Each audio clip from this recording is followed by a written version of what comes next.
People across the country are protesting stricter abortion legislation. Stop the Ban rallies happened in almost all 50 states today, with one of the largest demonstrations in Washington, D.C. Those who attended say they're rallying against efforts to undo Roe versus Wade as more states pass restrictive abortion laws.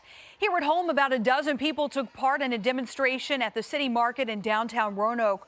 Organizers from Roanoke Indivisible say they're dressing in costumes from The Handmaid's Tale to illustrate how women are losing their right to choose.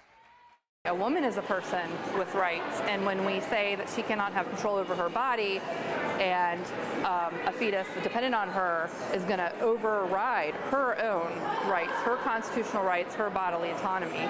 So it goes to the heart of just a woman being acknowledged as a person. We're not incubators, we are actual people. The group also chanted through the streets with signs. The protests come a week after Alabama enacted the strictest abortion law in the U.S., making abortion almost completely illegal, including cases of rape and incest. Lawmakers in Georgia, Ohio, Kentucky, and Mississippi also signed heartbeat bills into law this year. Those bills generally ban abortions after a fetal heartbeat is detected, which can be as early as 6 weeks into pregnancy.